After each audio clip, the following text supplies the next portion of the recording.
10ஆம் இடம். அப்போ வந்து என்ன அப்படின்னு பார்த்தீங்கன்னா 10ன்னும் போது 10 ரீதியான விஷயம் எல்லாமே கிளியர் ஆயிடும். சனி பகவான் யாரு? நம்மளுடைய கர்மகாரகர், தொழில்காரகர், ஜீவனக்காரகர். இந்த மூணுத்துக்கும் உரியவர் யாருன்னா சனி பகவான். சனி பகவான் இப்ப வக்கர பயிற்சிக்கு போகும்போது மிதுன ராசிக்கு கண்டிப்பாக அவருக்கு தொழில் முன்னேற்றத்தை கொடுப்பாரு, வேலை முன்னேற்றத்தை கொடுப்பாரு. நாங்க குழந்தைக்காக வெயிட் பண்ணிட்டு இருக்கோம், இவங்களுக்குலாம் எப்படி இருக்கும்? கண்டிப்பா நடக்கும். இது எப்போ நடக்கும் அப்படின்னு பார்த்தீங்கன்னா மிதுன ராசிக்காரங்க நடராஜர் இருக்கார் பார்த்தீங்களா, ஒவ்வொரு சிவன் கோயிலும் நடராஜர் இருக்கார். திருவாதிரை நட்சத்திரம் அப்படின்னா திங்கட்கிழமை. செப்டம்பர், இந்த ஜூலைல இருந்து செப்டம்பர் மாதம் ரொம்ப கவனமாக இருக்கும். ஆக்சுவலாக நல்ல விஷயம் நிறைய நடக்கும், நம்மள தூண்டுதலெல்லாம் நடக்கும். என்னன்னா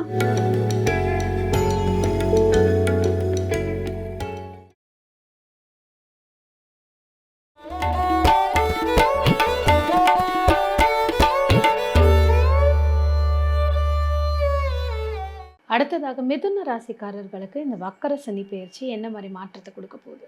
மிதுன ராசிக்கு இந்த சனி பயிற்சி எப்படி இருக்கும்னு பார்த்தீங்கன்னா 10ஆம் இடம். அப்போ வந்து என்ன அப்படின்னு பார்த்தீங்கன்னா 10ன்னும் போது 10 ரீதியான விஷயம் எல்லாமே கிளியர் ஆகிடும். தொழில், ஆமாம், தொழில் மட்டும் இல்லை, இந்த மிதுனத்தில் வேலையில் இருந்தவங்களும் ஒரு அழுத்தத்தில் இருந்தாங்க. வேலை சரியாக கிடைக்காம, பணம் அதுக்கான உழைப்புக்கு ஏற்ற ஊதியம் கிடைக்காம, ப்ரமோஷன் கிடைக்காம, ஏதோ ஒரு ரீதியான அழுத்தத்தில் மிதுன ராசி கண்டிப்பாக இருந்திருப்பாங்க, இல்லாமல் சொல்லவே முடியாது. சனி பயிற்சி மாறின உடனே இந்த அழுத்தத்தில் இதெல்லாம் முதல்ல கிளியர் ஆகும். இது கிளியர் ஆகும்போது ஜாப் மட்டும் இல்லை, வீட்லேயுமே கூட, ஃபேமிலியிலையுமே கூட ஒரு விதமான அழுத்தம், ஹஸ்பண்ட் ஒய்ஃப் பிரச்சனை, மாமியார் மாமனார் பிரச்சனை, ஏன் அதெல்லாம் விடுங்க, பக்கத்து வீட்டில் இருக்கவங்களே நம்மளை அண்டர்ஸ்டாண்ட் பண்ணிக்க மாட்டாங்க. வண்டி இங்கே விடக்கூடாது, செருப்பு இங்கே விடக்கூடாது, அந்த மாதிரி ஒரு சின்ன சின்ன டிஸ்டர்பன்ஸ் எல்லாமே கிளியர் ஆகும் இந்த மிதுன ராசிக்கு. ஓகே. ஸோ வேலையில் இருந்தவங்களுக்கு இப்போது நீங்கள் சொன்ன மாதிரி ஒரு ப்ரொமோஷன் கிடைக்கல, இல்லைங்க எனக்கு அதெல்லாம் கிடைக்கல, நான் ரொம்ப நாளாக வெயிட் பண்ணுறேன், இப்போ இந்த வேலையை விட்டுறலாமா, நான் வேறு ஏதாவது தொழில் பண்ணட்டுமா அப்படின்னு அவங்களுக்குலாம் நீங்கள் மாறணும்னா மாறலாம், பட் ஆனால் நீங்கள் மாறாமல் இருங்க, இதுலேயே உங்களுக்கு ஒரு அங்கீகாரம் கிடைக்கும். ஓகே. சனி பகவான் யாரு? நம்மளுடைய கர்மகாரகர், தொழில்காரகர், ஜீவனக்காரகர். இந்த மூணுத்துக்கும் உரியவர் யாருன்னா சனி பகவான். சனி பகவான் இப்போ வக்கர பயிற்சிக்கு போகும்போது இதை முதல்ல கிளியர் பண்ணி கொடுப்பாரு. மிதுன ராசிக்கு கண்டிப்பாக அவருக்கு தொழில் முன்னேற்றத்தை கொடுப்பாரு, வேலை முன்னேற்றத்தை கொடுப்பாரு. கவலைப்படாமல் இருங்க, கண்டிப்பாக உங்களுக்கு ஒரு ப்ரமோஷனும் நீங்கள் செய்யக்கூடிய வேலைக்கு ஒரு அங்கீகாரமும் டெஃபினட்டாக கிடைக்கும். ஓகே. இதில் காதலிச்சிட்ருக்கவங்களுக்கு எங்களுக்கு இந்த காதல் கல்யாணத்தில் போய் முடியுமா, கல்யாணம் ஆனவங்க இல்லை நாங்கள் ஒரு கருத்து வேறுபாட்டில் இருக்கோம், இல்லை நாங்கள் குழந்தைக்காக வெயிட் பண்ணிகிட்ருக்கோம், இவங்களுக்குலாம் எப்படி இருக்கும்? கண்டிப்பாக நடக்கும். இது எப்போ நடக்கும் அப்படின்னு பார்த்தீங்கன்னா ஜூலை 18லேருந்து செப்டம்பர் 28க்குள்ளே கண்டிப்பாக குழந்தை பிறக்கும். குழந்தைக்கான ட்ரீட்மெண்ட் எடுத்தாலும் நடக்கும். மிதுன ராசிக்கு என்ன, மிதுன ராசி என்ன சொன்னால் அழுத்தத்தில் தான் இருக்காங்க, ஏதோ ஒரு அழுத்தத்தில் இருக்காங்க, அவங்க குழந்தை ரீதியாகவும் அழுத்தத்தில் இருக்காங்க. ஏன்னா 2ல் இருக்கக்கூட குரு பகவான் அவருக்கு என்ன மாதிரி ஒரு கொடுப்பாங்க. அதனால தான் சொன்னேன், கண்டிப்பாக உங்களுக்கு இந்த கால பீரியடில் அந்த அழுத்தங்கள் நல்லாவே குறைஞ்சி நல்லாவே ஒரு ரிலாக்ஸேஷன் நீங்கள் எதிர்பார்க்க முடியும். குழந்தைங்க ரீதியாகவும் எதிர்பார்க்கலாம், வேலை ரீதியாகவும் எதிர்பார்க்கலாம். அந்த வேலையில் சொன்னீங்க மாறலாமா, என்ன பண்ணலாம் அப்படின்னு, இந்த பீரியடில் கண்டிப்பாக உங்களுக்கு நடக்கும். ஓகே. வேலை மாற்றம் அப்படிங்கிறது நடக்கும், அது ஒரு ஏற்றமாகவும். ஓகே. இவங்க ஒரு வாழ்வியல் பரிகாரம்னா இந்த 138 நாளை இவ்வளோ பாசிட்டிவாக நீங்கள் யூஸ் பண்ணுங்கள், இந்த தானங்கள் கொடுங்க, இந்த கலர்ஸை நீங்கள் யூஸ் பண்ணிக்கோங்க, செய்யக்கூடாத தவறு, இந்த தப்பை மட்டும் செஞ்சிடாதீங்கன்னா என்ன? இவங்க வந்து இந்த மாற்றத்தை அவங்க அக்செப்ட் பண்ணிக்கணும், அது எனர்ஜி அவங்க அக்செப்ட் பண்ணிக்கணும், நல்ல விஷயம் நடக்கணும் அப்படின்னா கண்டிப்பாக மிதுன ராசிக்காரங்க நடராஜர் இருக்கார் பார்த்தீங்களா, ஒவ்வொரு சிவன் கோயிலும் நடராஜர் இருக்கார்.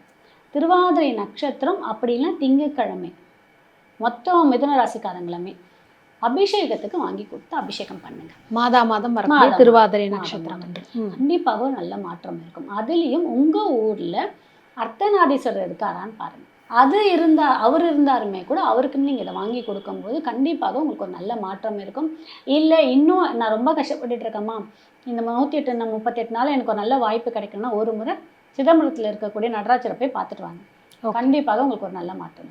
இதில் இருக்கக்கூடிய மிருகசீரிடம், திருவாதிரை, புனர்பூசம் இந்த 3 நட்சத்திரக்காரர்களும் என்ன நிறத்தை இந்த 138 நாட்கள் பயன்படுத்திக்கலாம்? மிருகசீரம் நட்சத்திரக்காரங்க வந்து இந்த ஏன கலர் சொன்ன பார்த்தீங்களா, கிரே கலர், அதை யூஸ் அதை யூஸ் பண்ணிக்கலாம். அதை வந்து அவங்க ஒரு கர்ச்சீஃப் மாதிரி ஏதோ ஒன்று யூஸ் பண்ணிட்டு இருக்கும்போது சரியாக இருக்கும். இல்லை அப்படின்னா ஏன முடி கிடச்சா கூட கோவிலெல்லாம் ஏனை இருக்கும், அந்த ஏனை முடி கிடச்சாலும் வாங்கி வச்சுக்கோங்க, பத்திரமா வச்சுக்கோங்க. உங்களுக்கு நல்ல ஒரு பண வரவையும் கொடுக்க, தைரியத்தை முதல்ல கொடுக்கும். உங்களை எந்த இதுலேயும் சிக்க விடாமல் தைரியமாக உங்களை வந்து வழி நடத்தக்கூடியது இது ரொம்ப நல்லா சப்போர்ட்டிவ் பண்ணும். இந்த திருவாதிரை நட்சத்திரக்காரங்க என்ன பண்ணலாம் அப்படின்னு பார்த்தீங்கன்னா, சந்தனம் இருக்குது பார்த்தீங்கன்னா, இந்த சந்தனத்தை தானம் கொடுங்க. தானம் எப்படி கொடுக்கலாம் அப்படின்னா, ஒரு சிவன் கோவிலுக்கு அபிஷேகத்துக்கு சந்தனம் வாங்கி கொடுங்க. ஒரு 1/4 கிலோ, ஒரு 1/2 கிலோ. அந்த அபிஷேகம் பண்ண சந்தனத்தை ஒரு டப்பா கொடுத்து ஐயர்கிட்ட அந்த சந்தனத்தை வாங்கி வச்சுக்கோங்க. அந்த சந்தனத்தை கோவிலுக்கு வர்றவங்களுக்கு தானம் கொடுங்க.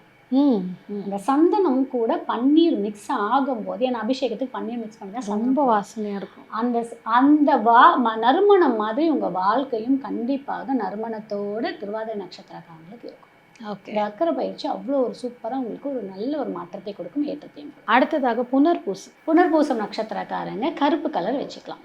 என்ன குருவோடைய நட்சத்திரக்காரங்க நான் எப்படி கருப்பு வச்சுக்கலாம் அப்படின்னு கேட்பீங்க. ஆனால் கருப்பு கலர் நீங்கள் வச்சுக்கிட்டிங்கன்னா மட்டும்தான் உங்களுக்கு வாழ்க்கையில் நிறைய மாற்றம் வந்து உங்களுக்கு கிடைக்கும். மஞ்சளும் கருப்பும் சேரும்போது ஒரு தைரியம் வரும், ஒரு வைராகியம் வரும், நிறைய விஷயத்தை அனுபவிக்கிற திறன் வந்து உங்களுக்கு கிடைக்கும். ஓகே. ஸோ அதனால் கருப்பு கலர் நீங்கள் வச்சுக்கலாம். கார்பன் பேப்பர் கூட வச்சுக்கலாம், இல்லை கருப்பு ரிலேட்டடாக சின்ன ஒரு விஷயத்தை ஏதாவது கூட நீங்கள் வச்சுக்கலாம். வைக்கும்போது உங்களுக்கு நல்ல ஒரு பண வரவு மட்டும் தைரியம் கண்டிப்பாக கொடுக்கும். அதை அப்சர்வ் பண்ணக்கூடிய சக்தி உங்களுக்கு கிடைக்கும். இந்த குறிப்பிட்ட நாட்களில் இந்த மாதிரி ஒரு சம்பவம் நடக்கும், இந்த தப்பை செஞ்சிடாதீங்க, உங்களை தூண்டப்படுவீங்க, ஆனால் இதை செய்யாதீங்கன்னா என்ன மாதிரி விஷயம் நடக்கும்? என்ன பண்ணோம் அப்படின்னு பார்த்தீங்கன்னா, செப்டம்பர், இந்த ஜூலையிலேருந்து செப்டம்பர் மாதம் ரொம்ப கவனமாக இருக்கும்.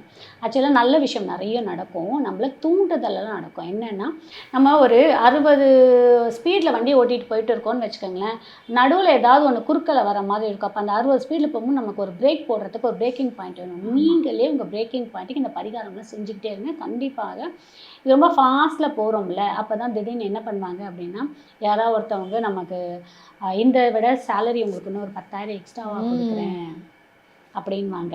இல்லை அப்படின்னா, இந்த வீடு சரியில்லை, இன்னொரு வீட்டுக்கு போகலாம் அப்படின்வாங்க. இல்லை நீங்கள் வீடு வாங்க போகிறீங்க அப்படின்னு வச்சுக்கோங்களேன், எதையாவது ஒரு ஆசை வார்த்தைகள் நிறைய வரும். ஏன்னா இங்கே ராகுகேது டிரான்சிட்டும் நமக்கு நடக்க போகுது. ஸோ அப்போ அந்த ராகுகேது டிரான்சிட்டும் நமக்கு இங்கே இம்பேக்ட் கொடுக்கும் மிதுன ராசிக்கு. கண்டிப்பாக. கரெக்டுங்களா? அப்போ அதில் நம்ம கொஞ்சம் கவனமாக இருக்கும். ஏன்னா ராகுகேது டிரான்சிட் எங்கே வர்றனா, கடகத்துக்கு கேது வர்றாரு. அப்போது மிதுனத்துக்கு நமக்கு 2ஆம் இடம், 2ல் போது வருமானத்தில் கை வைப்பாரு. அப்போது நீங்கள் 10,000 சம்பளம் அதிகமாக வருதுன்னு சொல்லிட்டு நீங்கள் இங்கேருந்து அங்கே தாவுனீங்கன்னா, அங்கே ப்ரெஷர் தாங்க முடியாமல் வேலையை விட சொல்லலாம். ஸோ அதனால் ஒரு பிரேக்கிங் பாயிண்ட் நீங்களே சரியாக தவறன்னு 10 முறை யோசிச்சு நிதானம் வேண்டும்.